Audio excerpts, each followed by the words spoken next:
Hare Krishna, Krishna Krishna, Hare Hare, Hare Rama, Rama Rama, Hare Hare. Hare Krishna, Krishna Krishna, Hare Hare, Hare Rama, Rama Rama, Hare Hare. Srimad Bhagavatam, first canto, chapter 1, 3 number slok. Nigama kalpa tarur galitam phalam. Nigama kalpa tarur galitam phalam. Nigama kalpa tarur galitam phalam. Nigama kalpa tarur galitam phalam. Shuka mukhadamrita drava samyutam. Shuka mukhadamrita drava samyutam. Shuka mukhadamrita drava samyutam. Shuka mukhadamritam drava samyutam. Pibata bhagavatam rasam alayam. Pivata bhagavatam rashamalayam. Pivata bhagavatam rasamalayam. Pivata bhagavatam rasamalayam. Muhuraho rasika bhuvi bhavuka. Muhuraho rasika bhuvi bhavukaha. Muhuraho rasika bhuvi bhavuka. Muhuraho rasika bhuvi bhavukaha. Nigama kalpatarur galitam phalam. Nigama kalpatarur galitam phalam. Shuka mukhadamrita drava sammutam. Shuka mukhadamrita drava samyutam. Pibata bhagavatam rasamalayam. Pivata bhagavatam rasamalayam. Muhurahu rasika bhuvi bhavuka.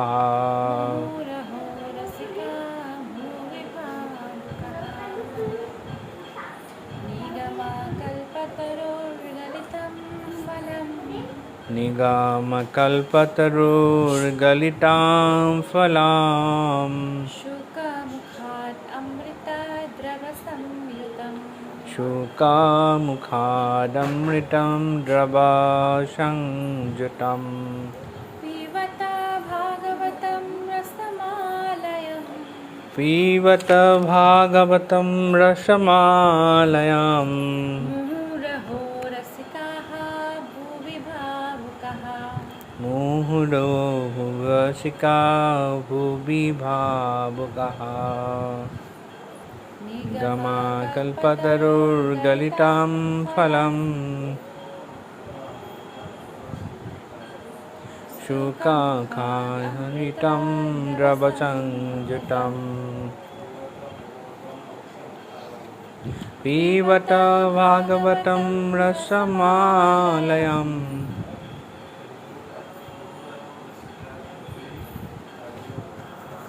Muhurahu rasika bhuvi bhavukaha. Translation.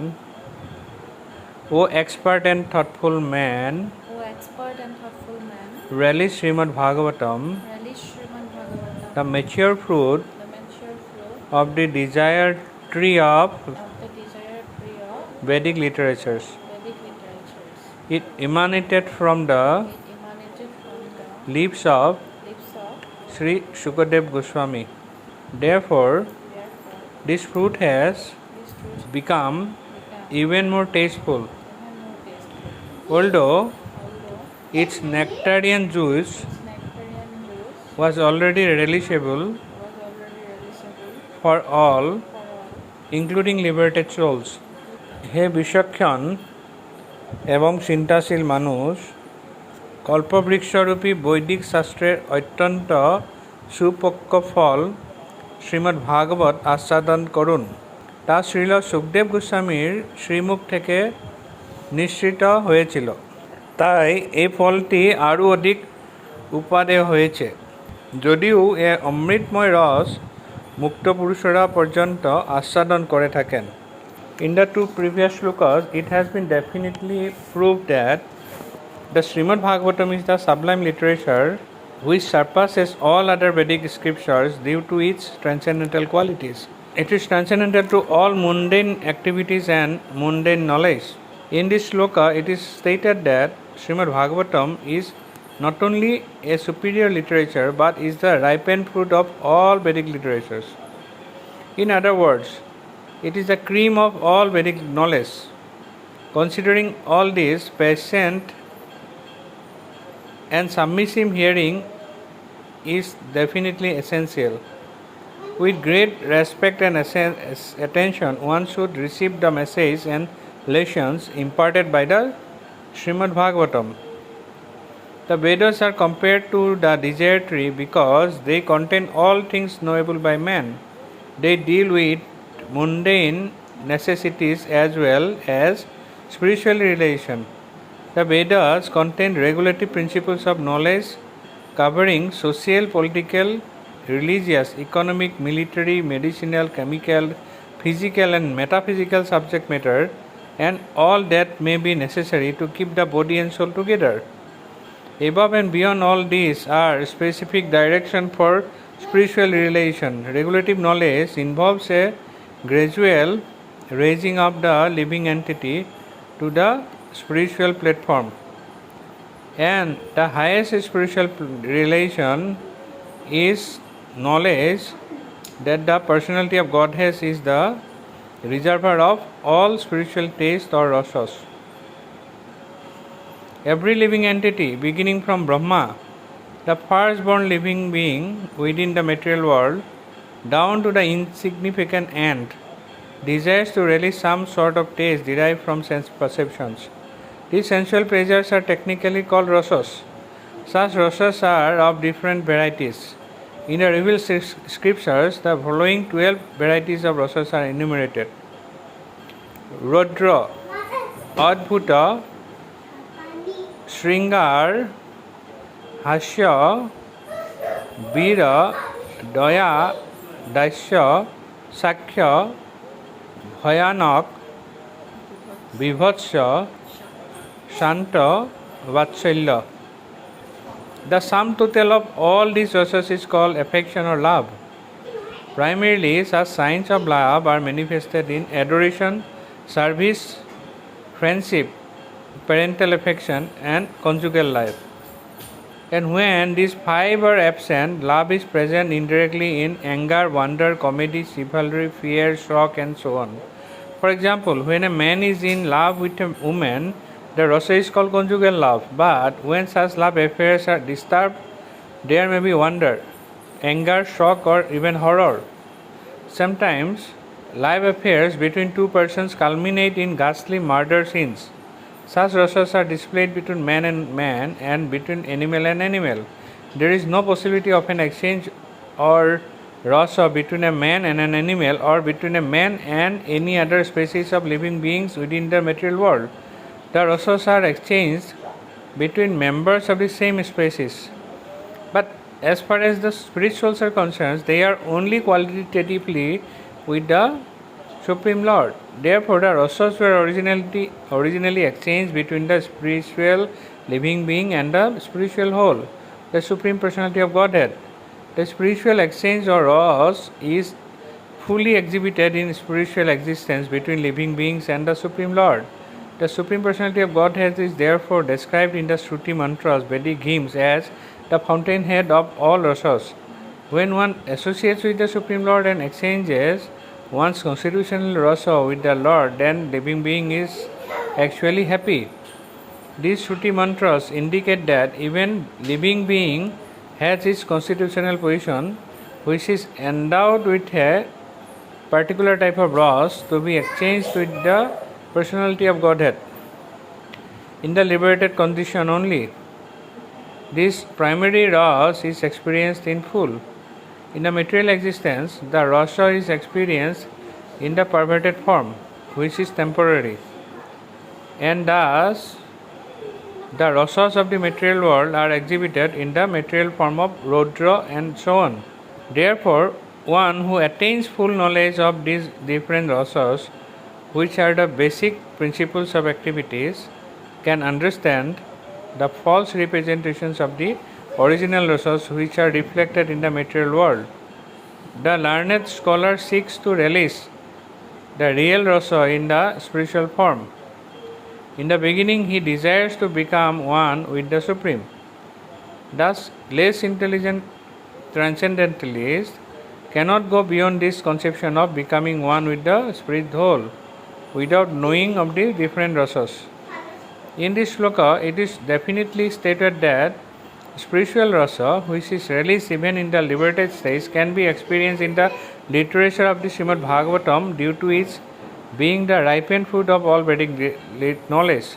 By submissively hearing this transcendental literature, one can attain the full pleasure of his heart's desire, but one must be very careful to hear the message from the right source. Srimad Bhagavatam is exactly received from the right source. It was brought by Narad Muni from the spiritual world and given to his disciple Sri Vyasadeva. The latter in turn delivered the message to his son Srila Sukdev Goswami, and Sukdev Goswami delivered the message to Maharaj Parikshit just 7 days before the king's death. Srila Sukdev Goswami was a liberated soul from his very birth. He was liberated even in the womb of his mother, and he did not undergo any sort of spiritual training after his birth.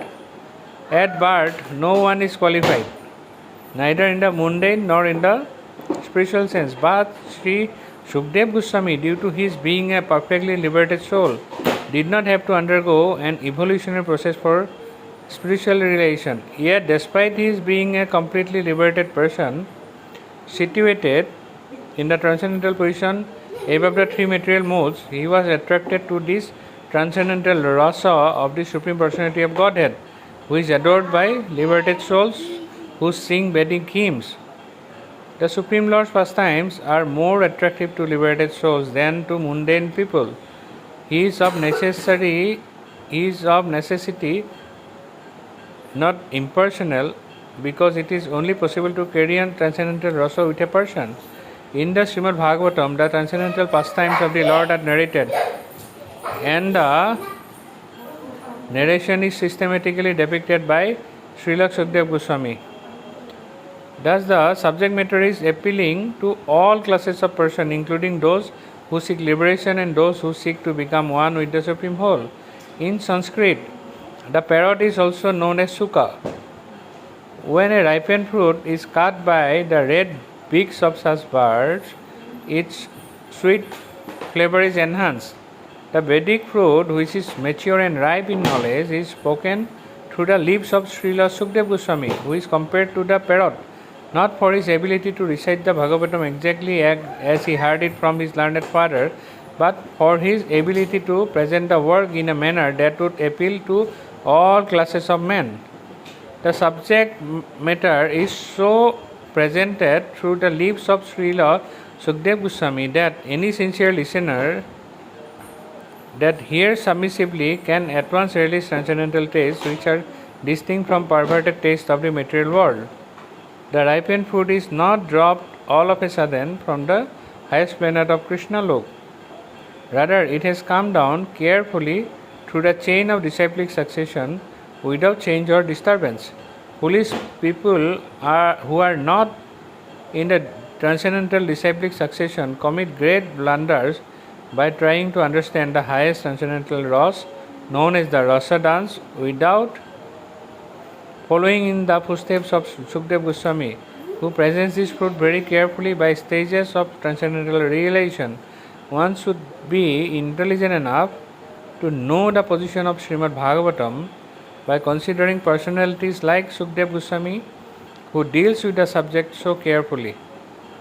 This process of disciplic succession of the Bhagavat school suggests that in the future also Srimad Bhagavatam has to be understood from a person who is factually a representative of Srila Sukdev Goswami. A professional man who makes a business out of reciting the Bhagavatam illegally is certainly not a representative of Sukdev Goswami. Such a man's business is only to earn his livelihood. Therefore, one should refrain from hearing the lectures of such professional men. Such men usually go to the most confidential part of the literature without undergoing the gradual process of understanding this grave subject. They usually plunge into the subject matter of the rasa dance, which is misunderstood by the foolish class of men. Some of them take this to be immoral, while others try to cover it up by their own stupid interpretations. They have no desire to follow in the footsteps of Srila Sukdev Goswami. One should conclude, therefore, that the serious students of Ras should receive the message of Bhagavatam in the chain of disciplic succession from Srila Sukdev Goswami, who describes the Bhagavatam from its very beginning, and not whimsically to satisfy the mundaner who has very little knowledge in transcendental science. Srimad Bhagavatam is so carefully presented that a sincere and serious person can at once enjoy the ripened fruit of Vedic knowledge simply by drinking the nectarian juice through the mouth of Sukdev Goswami or his bona fide representative.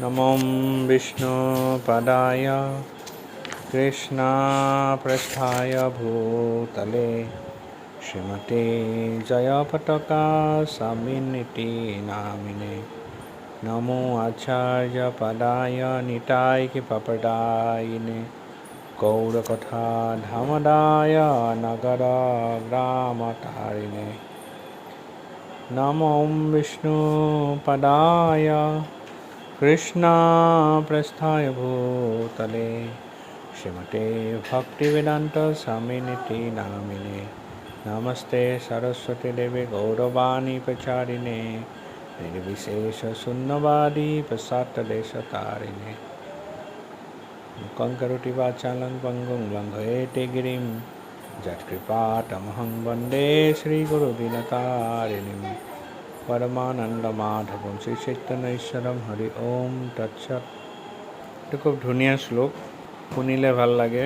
নিগম কল্পতরুর গলিতম ফলম সুখমুখাদম নিতদ্রবসম জুতম পিবত ভাগবতম রসম মালয়ম মুহুরহুরসিকা ভুবি ভাবুকাহ। ইয়াত কি কৈছে? ইয়াত কৈছে যে যিসকল বিচক্ষণ আৰু চিন্তাশীল মানুহ, কৈছে যে তেওঁলোকে কি কৰিব লাগে বুলি কৈছে, কল্পবৃক্ষৰূপী বৈদিক শাস্ত্ৰৰ অত্যন্ত সুপক্ক ফল শ্ৰীমদ ভাগৱতম আস্বাদন কৰিব লাগে। The mature fruit of the desire tree of Vedic literature. আৰু কিহৰ কাৰণে? It emanated from the lips of Shri Sukhdev Goswami.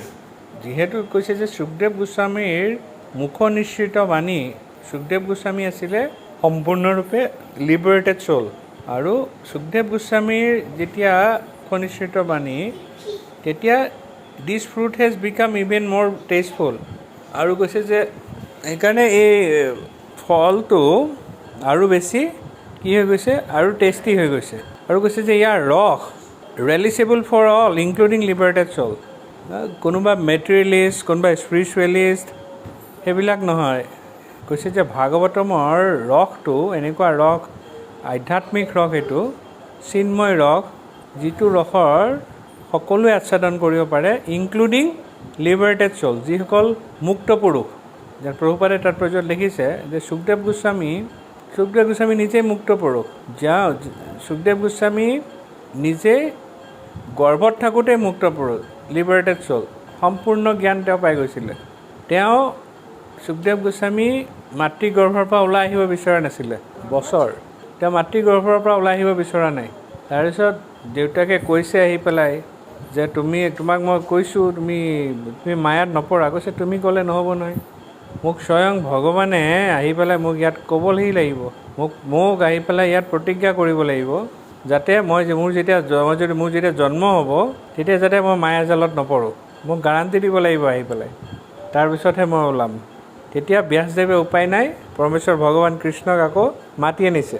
স্বয়ং কৃষ্ণই গাৰাণ্টি দিছে সুখদেৱ গোস্বামীক যে মই ক'লোঁ তোমাক তুমি মায়াজালত নপৰা, তুমি মায়াজালত নপৰা। তেতিয়া পৰমেশ্বৰ ভগৱানৰ গাৰাণ্টি পোৱাৰ পিছত তাৰপিছত সুখদেৱ গোস্বামী ভূমিষ্ঠ হৈছিলে, ওলাই আহিছে বাহিৰত আৰু আহিয়ে তেওঁ চিধা গুচি গৈছিলে তপস্যা কৰিবলৈ। যেতিয়া গৈ আছিলে ব্যাসদেৱে পিছে পিছে দৌৰিছে, হ'লেও পুত্ৰ স্নেহটো আছে লগত ব্যাসদেৱৰ। মোৰ অলপ কনফিউজ হৈছে কেইবছৰ আছিলে। তাৰপিছত যেতিয়া তেওঁ ইমানেই লিবাৰেটেড চ'ল আছিলে তেওঁ সুখদেৱ গোস্বামী, তেওঁ যেতিয়া তপস্যা কৰিব গৈ আছে ব্যাসদেৱে পিছফালৰ পৰা মাতিছে, এই পুত্ৰ তুমি যাবা, কিছুদিনটো থাকা মোৰ লগত। পিছে পিছে তেওঁ অলৰেডি ডাঙৰ হৈ গৈছে, চব সম্ভৱ হয়। তাৰপিছত যেতিয়া গৈছে ব্যাসদেৱ পিছে পিছে গৈছে, সুখদেৱ গোস্বামী ঘূৰিয়ে নাচায়। তাৰপিছত এটা লেক এটাৰ কাষেদি গৈ আছে, ধুনীয়া এই হ্ৰদটোত কেইগৰাকীমান যুৱতীয়ে গা ধুই আছিলে। যেতিয়া গা ধুই আছিলে সুখদেৱ গোস্বামীয়েতো একো বস্ত্ৰ নাই, কাপোৰ একো নিপিন্ধে। সুখদেৱ গোস্বামী যেতিয়া পাৰ হৈ গৈছে, যুৱতীসকলে চবেই জানে যে তেওঁ হৈছে সম্পূৰ্ণৰূপে মুক্ত পুৰুষ। তেওঁ মুক্ত পুৰুষ, এই যিটো আমাৰ জড়জাগতিক যিটো কলুষতা তাৰ পৰা মুক্ত পুৰুষ। তেওঁ beyond 3 modes of material nature, তেওঁ ত্ৰিগুণাতীত। যিহেতু তেওঁ ত্ৰিগুণাতীত, এই যুৱতীগৰাকী একো নিজে লুকাবলৈ চেষ্টা কৰা নাই, জানে যে তেওঁ আছে, তেওঁ ভগৱানৰ লগত তেওঁ ডাইৰেক্ট কানেকশ্যন। কিন্তু ব্যাসদেৱ যেতিয়া গৈছে যুৱতীগৰাকীয়ে লুকাব চেষ্টা কৰিছে, অৰ্থাৎ তেওঁলোকেও গম পায় যে সুখদেৱ গোস্বামী হৈছে হাইলি লিবাৰেটেড। ইয়াত সেইটোৱে কৈ আছে শ্লোকটোত, যে সেইকাৰণে কৈছে যে ভাগৱত হৈছে যেনেকৈ এটা পকা আম, গছত যদি পকি আছে, আমটো সম্পূৰ্ণৰূপে পকি আছে, যদি কোনোবাই কেমিকেল দিছে এইটো বেলেগ কথা, তলত ছিঙি আনি, নহয় গছত পকা ফলটো সদায় ৰসটো টেষ্টটো ভাল হয়। আৰু কেনেবাকৈ যদি সেই ফলটোত কোনোবা চৰাই যদি খুঁট মাৰিলে তাতে, তাৰ টেষ্টটো আৰু বাঢ়ি যায়। চৰাই এনে কেঁচাবিলাকক খুঁট নামাৰে, ধুনীয়া যিটো পকি থাকিব সেইটো খাই চৰাই। ডিফুত সৰু থাকোঁতে স্কুলৰ সময়ত ওচৰত মধুৰি গছ আছিলে, আমি মধুৰি পাৰিবলৈ বহুত মধুৰি হয়, ধুনীয়া টেষ্টি মধুৰি। গোটেই টেষ্টি মধুৰিবিলাকৰ ভিতৰত যোনটোত চৰাই অকণমান খুঁট মাৰে সেইকেইটা প্ৰথমতে আমি ছিঙোঁ, কাৰণ সেইটো জানো সেইটো একদম সাংঘাতিক টেষ্টি হয়। ভাগৱত এনেই টেষ্টি, ৰসৰ সাগৰ ভাগৱত। আৰু ৰেসৰ সাগৰ অকল জড়জাগতিক ব্যক্তি যিসকল এই সংসাৰ দাবানলত হাবুডুবু খাই আছে, এইসকল জীৱৰ কাৰণে যে ৰসৰ সাগৰ তেনেকুৱা নহয়। ইয়াত কৈ আছে যে যিসকলে লিবাৰেটেড চ'ল তেওঁলোকৰ কাৰণে এখন ৰসৰ সাগৰ। আৰু যেনেকৈ ফলটো চৰাইটোৱে যেতিয়া খুঁট মাৰে আৰু বেছি টেষ্টি হৈ যায়, তেনেকৈ শ্ৰীমদ ভাগৱত নাৰদ মুনিয়ে এইখন ক'ৰ পৰা আনিছে এই জ্ঞানটো? স্পিৰিচুৱেল ৱৰ্ল্ডৰ পৰা, আধ্যাত্মিক জগতৰ পৰা আনিছে। নাৰদ মুনি আনি কাক প্ৰদান কৰিলে? ব্যাসদেৱক প্ৰদান কৰিলে। ব্যাসদেৱে কাক প্ৰদান কৰিলে? সুখদেৱ গোস্বামীক প্ৰদান কৰিলে। সুখদেৱ গোস্বামীয়ে কাক প্ৰদান কৰিলে? পৰীক্ষিত মহাৰাজক প্ৰদান কৰিলে। পৰীক্ষিত মহাৰাজ আৰু সুখদেৱ গোস্বামীৰ যিখিনি কনভাৰ্চেশ্যন আছিলে, সেই সময়ত তাতে এজন ঋষি আছিলে। কোন আছিলে এজন ঋষি? চুত গোস্বামী। চুত গোস্বামীয়ে তাৰপিছত সেই একেখিনি প্ৰায় 2500 সাধু লৈ পেলাই নৈমিষাৰণ্যত আকৌ ভাগৱত পাঠ কৰিছিলে চুত গোস্বামীৰ পৰা। গতিকে তেনেকৈ গুৰু পৰম্পৰাত এই গোটেই জ্ঞানটো নামি আহিছে। আৰু ইয়াৰ কৈছে যে মেচিয়ৰ ফ্ৰুট বুলি কৈছে। মেচিয়ৰ ফ্ৰুট এইটো desire tree of Vedic literature, Kalpavriksha বুলি কৈছে। কল্পবৃক্ষ কিয়? কাৰণ ইয়াত কল্পবৃক্ষটো কেনেকুৱা, আমাৰ ইয়াত যেনেকৈ কঁঠাল গছে কঁঠাল দিব, লিচু গছে লিচু দিব, আম গছে কি দিয়ে? অকল আমে দিব। আম গছৰ ওচৰত যদি আমি লিচু বিচাৰি থাকোঁ দিব নেকি? নিদিয়ে। লিচু গছৰ ওচৰত যদি আমি কঁঠাল বিচাৰি থাকোঁ দিব নেকি? নিদিয়ে, কেতিয়াও নাপাওঁ। কিন্তু যিবিলাক ধামত যিবিলাক থাকে, গোলক বৃন্দাবনৰ যিবিলাক গছ আছে সেইবিলাক সকলোবিলাক কল্পবৃক্ষ। এজোপা গছ আমি যদি ইচ্ছা কৰিলোঁ তাতে আমো পাম, আমি যদি ইচ্ছা কৰিলোঁ তাত কঁঠালো পাম, আমি যদি ইচ্ছা কৰিলোঁ তাত লিচুও পাম, আমি যদি ইচ্ছা কৰোঁ তাত অমিতাও পাম। সেইজোপা হৈছে কল্পবৃক্ষ। সেই কল্পবৃক্ষৰ ভাগৱতক কল্পবৃক্ষ এইকাৰণে কৈছে যে ভাগৱতত যিমান ধৰণৰ জ্ঞান আছে, প্ৰভুপাদে তাৎপৰ্যত লিখিছে যে মেডিচিনৰ পৰা আৰম্ভ কৰি মেডিচিন, ছায়েন্স, টেকন'লজি, হাবি জাবি যিমান আছে চব এইবিলাক জ্ঞান সকলোবিলাক এক জেগাত সন্নিৱিষ্ট হৈ আছে। এইটো ক'ত সন্নিৱিষ্ট হৈ আছে? ভাগৱতত উল্লেখ কৰিছিল প্ৰভুপাদে কৈছে যে এতিয়া আমাৰ এখন এৰোপ্লেন বনাই পেলাই ৰাইট ভাতৃদ্বয়, ৰাইট ব্ৰাদাৰ্ছ ৱৰ্ল্ড ফেমাছ হৈ গ'ল যে এৰোপ্লেন বনালে তেওঁলোকে। কিন্তু এৰোপ্লেন বনোৱাৰ যিটো টেকন'লজি চৰাইৰ পৰা বনোৱা নাই। চবেই ভাবিছে যে চৰাইটো চাই চাই নিজৰ মাথাটো লগাই পেলাই বনাইছে, সেইটো নহয়। গোটেই বিমান কেনেকৈ বনাব লাগিব গোটেই টেকন'লজিটো আমাৰ বেদত আছে। কেনেকৈ বনাব লাগিব বিমানখন, স্পেচ ক্ৰাফ্ট কেনেকৈ বনাব লাগিব বেদত আছে। কেনেকৈ চাৰ্জাৰী কৰিব লাগিব বেদত আছে। কেনেকৈ মেডিচিন দিব লাগিব বেদত আছে। আমি যিটো আমি বিচাৰোঁ সেইটো আমি বেদত পাই যাওঁ। এইবিলাকতো আছে, মেটেৰিয়েল ছায়েন্সটো আছে। এটা আত্মা যিটো পতিত আত্মা, সেই আত্মাটো কেনেকৈ লৈ গৈ পেলাই মৃত্যুৰ পিছত কেনেকৈ শ্ৰাদ্ধৰ মাধ্যমত তেওঁক কেনেকৈ খুৱাব লাগিব, আত্মাটোক খাদ্য দি কেনেকৈ তেওঁক উদ্ধাৰ কৰিব লাগিব, সেইটো লিখা আছে, সেইটোও আছে। গতিকে সকলোবিলাক নলেজ ইয়াত পাই যায়। যেনেকৈ কৰ্দমমুনিয়ে কৰ্দমমুনিৰ এখন যান এখন আছিলে, স্পেচ ক্ৰাফ্ট। সেই স্পেচ ক্ৰাফ্টখন নাথাকা একো জেগা নাই। তাত নদীৰ পৰা আৰম্ভ কৰি ইমান ডাঙৰ এখন টাউনৰ নিচিনা স্পেচ ক্ৰাফ্টখন। তাত নদী আছে, ফুলনি আছে, গাৰ্ডেন আছে, পাহাৰ আছে, চৰাই চিৰিকটি, ডাঙৰ ডাঙৰ ঘৰ আছে, চব আছে। কৰ্দমমুনি যেতিয়া ইচ্ছা হয় সেই স্পেচ ক্ৰাফ্টখন লৈ পেলাই ওলাই গুচি যায়। এইখন স্পেচ ক্ৰাফ্ট আমাৰ এতিয়া যিবিলাক প্লেইন আছে, আমি গুৱাহাটীৰ পৰা বেংগলোৰ যাব পাৰোঁ, দিল্লী যাব পাৰোঁ, আমেৰিকা যাব পাৰোঁ, লণ্ডন যাব পাৰোঁ, সেইবিলাকত গৈ থাকিব পাৰোঁ।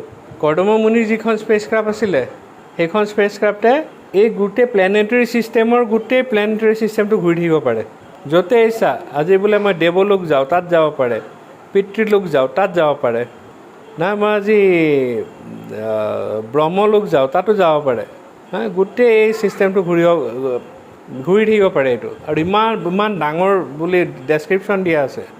গতিকে এই যিবিলাক নলেজ, এই জ্ঞানবিলাক, এই জ্ঞানৰ হৈছে ভাণ্ডাৰটো হৈছে বৈদিক শাস্ত্ৰ। বেদেষু সৰ্বম অহমেৱ বেদ্যই। সমস্ত বেদিক শাস্ত্ৰৰ পৰা উদ্দেশ্যটো কি? গোটেই বেদিক শাস্ত্ৰবিলাকৰ আল্টিমেট অবজেক্টিভটো কি হৈছে? ভগৱানে নিজে কৈছে মই অহমেৱ বেদ্যই। সমস্ত বেদিক জ্ঞানৰ অধিকাৰী হৈ পেলাই যদি ভগৱান পৰমেশ্বৰ ভগৱান কৃষ্ণক যদি জানা নাই, সেইটো হৈছে আমি পঢ়ি আহিছিলোঁ এই 7 কেণ্টত কি বুলি কৈছে? গোটেই সমস্ত আমাৰ হেৰিটো শ্ৰম এবহি কেৱলম, বৃথা শ্ৰম। আমি যিমান কষ্ট কৰিলোঁ জ্ঞান লাভ কৰিবলৈ, এইবিলাক চব বৃথা শ্ৰম, এনেই গ'ল। সেইকাৰণে বেদৰ আল্টিমেট অবজেক্টিভটো হৈছে পৰমেশ্বৰ ভগৱানক জানিব লাগিব, ভগৱানৰ কৃষ্ণক জানিব লাগিব। সেইটো একমাত্ৰ উদ্দেশ্য, দ্বিতীয় কোনো উদ্দেশ্য নাই বেদসমূহৰ। সেইকাৰণে ইয়াত কৈছে যে ভাগৱত যিহেতু mature fruit of desire tree of Vedic literatures, গোটেই সমস্ত বেদিক, সেইকাৰণে এছেঞ্চ অফ বেদিক লিটাৰেচাৰ হৈছে সমস্ত বেদিক লিটাৰেচাৰ যিমান আছে তাৰ এছেঞ্চ হৈছে, সাৰ হৈছে শ্ৰীমদ ভাগৱত। সেইকাৰণে শ্ৰীমদ ভাগৱত কৰিলে সমস্ত বেদিক লিটাৰেচাৰ কৰা হৈ যায়। চবৰে এছেঞ্চ হৈছে এইটো। যেনেকৈ হৰে কৃষ্ণ মহামন্ত্ৰ হৈছে, যিমান মন্ত্ৰ আছে, যিমান মন্ত্ৰ থাকক, সমস্ত মন্ত্ৰবিলাকৰ কনডেন্স ফৰ্ম হৈছে হৰে কৃষ্ণ মহামন্ত্ৰ। সেইকাৰণে মহামন্ত্ৰ, গ্ৰেট চেণ্টিং ফৰ ডেলিভাৰেঞ্চ। হৰে কৃষ্ণ মহামন্ত্ৰ জপ কৰিলে যিমান মন্ত্ৰ আছে সকলো মন্ত্ৰ গোৱাৰ নিচিনা হৈ যায়। সেইকাৰণে এই মহামন্ত্ৰ বুলি কয় এখন, হৰে কৃষ্ণ মহামন্ত্ৰ। শাস্ত্ৰত তেনেকৈ শাস্ত্ৰত কোৱা আছে। ঠিক একেদৰে কোনোবাই যদি ভাগৱত পাঠ কৰিছে, ভাগৱত যদি শ্ৰৱণ কৰিছে, ভাগৱত শ্ৰৱণ কৰিলে সমস্ত বৈদিক সাহিত্য পঢ়াৰ নিচিনা হৈ যায়। আৰু যদি আমি ভগৱানৰ বিষয়ে জানিব লাগে অকল পাণ্ডিত্যৰ মাধ্যমত আমি জানিব নোৱাৰোঁ। কি লাগিব? পাণ্ডিত্যতকৈও লাগিব কোমল হাৰ্ট। ঠিকে আছে, কোমল হাৰ্ট হ'বলৈ হ'লে চিম্পল হ'ব লাগিব। প্ৰভুপাদে এবাৰ কৈছিলে Krishna consciousness is simple for the simple, complicated for the complicated. Krishna consciousness is very simple for the simple and very complicated for the complicated. যোন অলপ বেছি বুদ্ধিমান, বুদ্ধিয়ক যেন দেখায়, অলপ ক্ৰুকেট টাইপ, বদমাছ ধৰণৰ, ষ্ট'ন হাৰ্টেড, তেওঁলোকৰ কাৰণে কৃষ্ণ কনচিয়াছনেছটো ইট ইজ ভেৰি কমপ্লিকেটেড। কিন্তু যিসকল পিয়'ৰ চ'ল, এতিয়া বৃন্দাবনৰ গোপীসকল, সিহঁতে চব গাঁৱৰ ছোৱালী, চিম্পুল, একোৱেই নাজানে। না তেওঁলোক DPSত পঢ়িছিলে, নে চেণ্ট ষ্টিফেন্সত পঢ়িছিলে, একো নাজানে, অ ক খ একো নাজানে। জানাৰ কিন্তু আচল জ্ঞানটোৱে আছে। সেই আচল জ্ঞানটো কি? আমি 24 ঘণ্টা পৰমেশ্বৰ ভগৱানক বাদ দি আৰু তাৰ কাৰো কথা নাভাবেও, চিন্তাও নকৰে, একো নকৰে। সেইটো আচল জ্ঞান তেওঁলোকৰ। এবাৰ কৃষ্ণ বলৰাম গোপবালকসকল চবেই গৰু চৰাই আছে। তেতিয়া গৰু চৰাই আছে, মাজতে ভোক লাগিছে, কৃষ্ণ বলৰামৰ ভোক লাগিছে। গোপবালকবিলাকে কৈছে যে আমাৰ ভোক লাগিছে, কি কৰোঁ এতিয়া? তেতিয়া কৃষ্ণই কৈছে যে এটা কাম কৰা, তোমালোক যোৱা, ওচৰতে এখন গাঁও এখন আছে, তাতে সেই গাঁৱত ব্ৰাহ্মণসকলে আজি যজ্ঞ হৈ আছে, বেলেগ বিচাৰিব নালাগে, আমাৰ অকল অলপ ৰাইচ পালে, আমি অলপ ভাত পালে আমাৰ হৈ যাব। অকল অলপ ভাত ক'বা যে কৃষ্ণ বলৰাম আছে তাতে, কৃষ্ণ বলৰামৰ ভোক লাগিছে, আমিও ভোকত আছোঁ, আমাক অলপ ৰাইচ দিব লাগে, আমি তাতে গ্ৰহণ কৰিম জংঘলত গৈ পেলাই। গোপালকেইজনে ভাবিলে এইটো বৰ ভাল কথা কৈছে, দৌৰিকৈ আহিছে আৰু যেনে তেনে গাঁওখনলৈ আহি পেলাই দেখিছে যে একদম যজ্ঞস্থলত গৈছে। দেখিছে ব্ৰাহ্মণবিলাকে একদম বেদিক মন্ত্ৰ গাই ওম স্বাহা কৈ পেলাই একদম সাংঘাতিক গোটেই যজ্ঞ কৰি আছে। ইহঁতে দেখিছে বাচ্ছা ল'ৰা, আৰু সৰু বাচ্ছা ল'ৰা, 6-7 বছৰীয়া ল'ৰা, ইহঁতক পাত্তাই দিয়া নাই। সিহঁতে কৈ আছে আমাৰ ভোক লাগিছে, আৰু কৃষ্ণ বলৰামো তাতে ৰখি আছে ভোকত। ব্ৰাহ্মণসকলে ভাবিছে যে আমি তেহঁতৰ লগত কথা পতা মানে যজ্ঞ আমাৰ কি হ'ব, ব্যাঘাত হ'ব। গতিকে গুৰুত্ব দিয়া নাই। তেওঁলোকে লাষ্টত নিৰাশ মনেৰে ঘূৰি গৈ পেলাই কৃষ্ণ বলৰামক গৈ পেলাই ক'লেগৈ যে এনেকুৱা হ'ল, বিৰাট বৰ আমি দুখ মনে ঘূৰি আহিব লগা হৈছে, ব্ৰাহ্মণসকলে আমাক গুৰুত্বই নিদিলে। কৃষ্ণইতো স্বয়ং ভগৱান, চব জানে। তেতিয়া কৈছে এটা কাম কৰা, তোমালোকে আকৌ এবাৰ যোৱাচোন। নাই আমি কিয় যাম, আমি নাযাওঁ আৰু কি কৰিবলৈ যাম আমি। কৈছে নাই তোমালোকে ব্ৰাহ্মণসকলৰ ওচৰত যাব নালাগে, তোমালোকে চাই লোৱা ব্ৰাহ্মণীবিলাক ক'ত আছে। এই ব্ৰাহ্মণীসকলক গৈ কোৱা যে মই কৃষ্ণ বলৰাম ভোকত আছে আৰু আমাৰো খুব ভোক লাগিছে বুলি। সেইমতে আহিলে আকৌ বালকসকল, গোপবালক যেতিয়া ব্ৰাহ্মণীসকলক আহি ক'লেহি, ব্ৰাহ্মণীসকলে যেতিয়াই গম পাইছে যে কৃষ্ণ বলৰাম আছে আৰু গোপবালক চবৰে ভোক লাগিছে বুলি, যজ্ঞৰ কাৰণে যিমানবিলাক ৰেডি কৰিছিলে বস্তু চব সজাই মেলি কৃষ্ণ বলৰামক লগে দি পঠাইছে। ব্ৰাহ্মণসকলে অবজেকশ্যন কৰিছে লগে, এই নপঠাবা, কাৰো কথা, হাজবেণ্ডৰ কথা শুনা নাই। আৰু কৃষ্ণৰ প্ৰতি যিটো প্ৰেম আছে, সেই প্ৰেমৰ কাৰণে তেওঁলোকে লগে দি দিছে।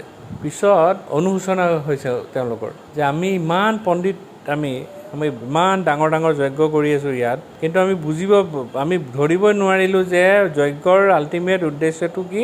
যজ্ঞৰ আল্টিমেট উদ্দেশ্যটো হৈছে ছেক্ৰিফাইচৰ উদ্দেশ্যটো হৈছে ভগৱান বিষ্ণু। সেইটো আমি উপলব্ধি কৰিব নোৱাৰিলোঁ, আমি একো নিদিলোঁ। আৰু সেই ব্ৰাহ্মণীসকল তোমালোক ধন্য, তোমালোকৰ হৃদয়ত কৃষ্ণ প্ৰেম আছে, যিটো আমাৰ ওচৰত নাই, কাৰণ আমি বুজিবই নোৱাৰিলোঁ। তাৰপিছত ভাবিলে যে যাওঁ নেকি এবাৰ, আমি আকৌ বিচাৰি যাওঁ নেকি কৃষ্ণ বলৰামক। অলপ ৰিয়েলাইজ কৰিছেতো, আকৌ ভাবিছে যে নাই, গ'লে কেনেবাকৈ যদি কংসই গম পায়, কংসই আমাক বিৰাট অত্যাচাৰ কৰিব, আৰু সকলো ব্ৰাহ্মণবিলাকে কৃষ্ণৰ লগত লগ হৈছে বুলি ভাবি গোটেই ব্ৰাহ্মণক আকৌ অত্যাচাৰ আৰম্ভ কৰিব। সেইবুলি নগ'লে। যিয়ে হওক, এইটো লীলাৰ পৰা আমি এইটো বুজিব পাৰোঁ যে যিমান পণ্ডিত হওক, যিমান পাণ্ডিত্য থাকক, যিমান জ্ঞান থাকক, জড়জাগতিক জ্ঞান হওক, আধ্যাত্মিক জ্ঞান হওক, যিমানেই নাথাকক, যদি তেওঁৰ হৃদয়ত পৰমেশ্বৰ ভগৱানৰ প্ৰেম মন্দিৰ বনাব পৰা নাই, পৰমেশ্বৰ ভগৱানৰ প্ৰেমৰ মন্দিৰ ক'ত বনে? হৃদয় মন্দিৰত। হৃদয়ত প্ৰেম মন্দিৰ বেলেগত বনাব নোৱাৰে, প্ৰেম মন্দিৰ হৈছে হৃদয়ত বহে। যদি বনাব পৰা নাই, তেন্তে তেওঁৰ লাইফটো বৃথা মানে সময় বহি কেৱলম, এনেই গ'ল গোটেই লাইফটো। সেইকাৰণে প্ৰহ্লাদ মহাৰাজে কৈছে যে আমি যি মুহূৰ্ততে পৰমেশ্বৰ ভগৱানৰ সেৱাৰ আমি সুযোগ লাভ কৰোঁ, আমাৰ বয়স যিমানেই হওক, প্ৰহ্লাদ মহাৰাজৰ কিমান বয়স আছিলে? 5 বছৰ। সেই মুহূৰ্ততে আমি ভগৱানৰ শৰণাগত হ'ব লাগে আৰু ভগৱানৰ সেৱা কৰিবলৈ আৰম্ভ কৰিব লাগে, যাতে আমি ভক্তি জীৱনত আমি আগবাঢ়ি যাব পাৰোঁ, নহ'লে এনেই জীৱনটো পাৰ হ'ব। ইয়াত সেইকাৰণে কৈ আছে যে নিগম কল্পতৰু, নিগম কল্পতৰু মানে কল্পতৰু, ভাগৱত কল্পতৰু, ইয়াত সকলোবিলাক আছে। আৰু সাংঘাতিক ভাগৱত এনেকুৱা নহয়, ভাগৱত যোনে শ্ৰৱণ কৰে, যোনে পাঠ কৰে, সকলোৱে ৰস আস্বাদন কৰিব পাৰে, সকলোৱে ৰস আস্বাদন কৰিব পাৰে। ৰস আস্বাদন কৰিব লাগে, সেইটোৱে ভাগৱতৰ উদ্দেশ্য। জয় গ্ৰন্থৰাজ শ্ৰীমদ ভাগৱত মহাপুৰাণ কি, শ্ৰীল প্ৰভুপাদ কি, Nitai Gaur প্ৰেমানন্দে। Hare Rama, Rama Rama, Hare Hare, Hare Krishna, Krishna Krishna, Hare Hare.